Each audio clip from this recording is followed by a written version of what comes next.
നമ്മൾ ഇന്ന് ഉണ്ടാക്കാൻ പോകുന്നത് സ്റ്റാർ ഹോട്ടലിലെ മുട്ട ഫ്രൈ ആണ്. അതിനാവശ്യമായ 2 തക്കാളി, 2 പച്ചമുളക്, 2 സബോള,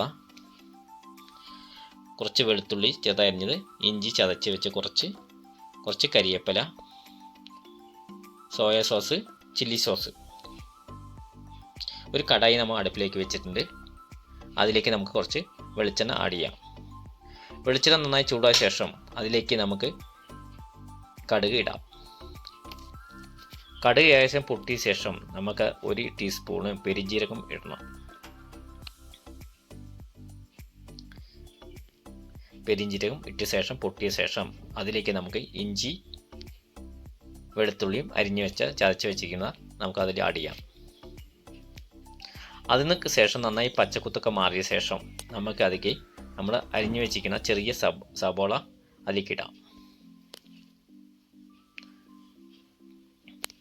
ശേഷം ഇഞ്ചിയൊക്കെ ആയിട്ട് മൂത്തിട്ടുണ്ട്. അത് കഴിച്ച് നമുക്ക് സബോള ആഡ് ചെയ്യാം.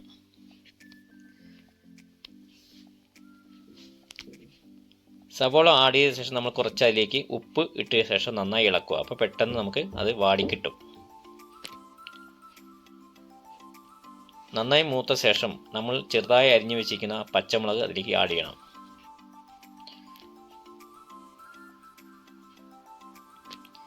ഏകദേശം സബോളയൊക്കെ ചെറുതായിട്ടൊന്ന് വാടിയിട്ടുണ്ട്. ഇതിലേക്ക് നമുക്ക് ഇനി ചെറുതായി അരിഞ്ഞു വെച്ചിരിക്കുന്ന പച്ചമുളക് നമുക്ക് ഇതിലേക്ക് ആഡ് ചെയ്യാം.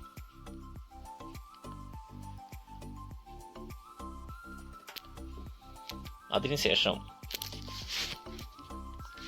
നമുക്ക് തക്കാളി ഇതിലേക്ക് ആഡ് ചെയ്യാം.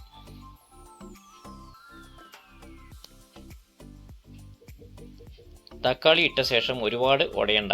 അതൊന്ന് മൂത്ത ശേഷം നമ്മൾക്ക് ഇതിലേക്ക് മസാലകൾ നമുക്കും ചേരുവകൾ ചേർക്കാം. ഇപ്പോൾ നമ്മൾ തക്കാളി ഇട്ടിട്ടുണ്ട്.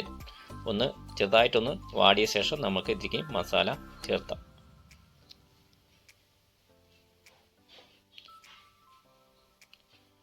ഏകദേശം തക്കാളിയൊക്കെ ആയിട്ടുണ്ട്. അതിലേക്ക് നമുക്ക് 1 ടീസ്പൂണ് കാശ്മീരി ചില്ലി ഇടാം. 1 ടീസ്പൂണ് മല്ലിപ്പൊടിയും ചേർത്താം.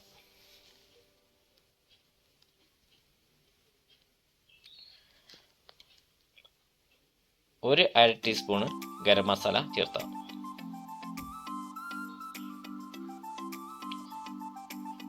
കുറച്ച് മഞ്ഞപ്പൊടിയും ചേർത്താം.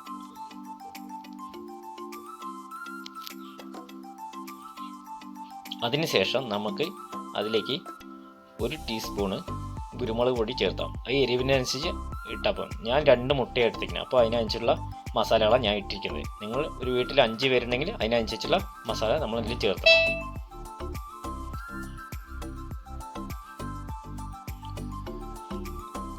നന്നായിട്ട് ഇളക്കി ആ പച്ചക്കുത്ത് മാറുന്ന വരെ നമുക്കത് ഇളക്കാം. ഇളക്കിയ ശേഷം നമുക്ക് 1 ടീസ്പൂണ്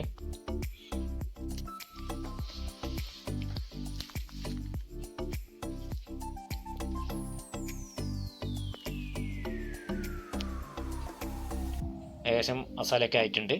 ഇനി അതിലേക്ക് നമുക്ക് സോയാ സോസ് ഒരു ടീസ്പൂൺ നമുക്ക് ഇതിലേക്ക് 1 ടീസ്പൂണ് സോയാ സോസ് ഒഴിക്കാം.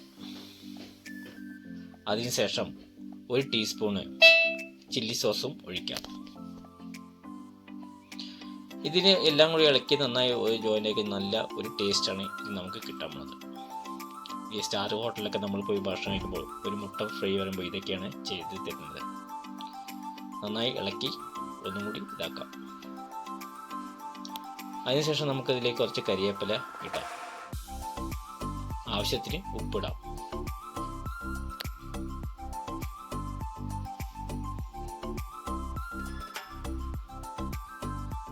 ഒരു ഗ്ലാസ് തിളച്ച വെള്ളം നമുക്കിതിൽ ആഡ് ചെയ്യാം.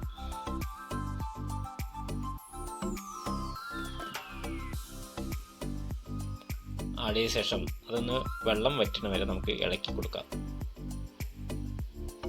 അതിനുശേഷം നമുക്കിത് ഏകദേശം ആയിട്ടുണ്ട്. അതിന് മേലെ നമുക്ക് കരിവേപ്പിലയും കുറച്ച് മല്ലിയിലയും ഇടാം.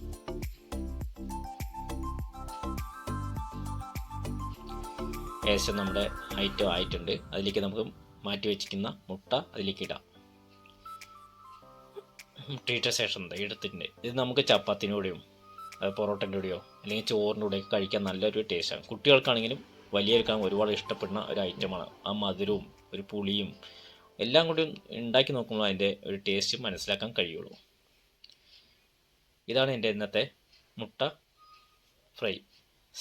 ഇന്ന് ഉണ്ടാക്കിയത് ഞാൻ കുറച്ച് ചപ്പാത്തിയും മുട്ട ഫ്രൈയുമാണ് ഉണ്ടാക്കിയത്. ഈ വീഡിയോസ് ഇഷ്ടപ്പെട്ടെന്ന് വിചാരിക്കുന്നു. അടുത്ത വീഡിയോസുമായി കാണാം.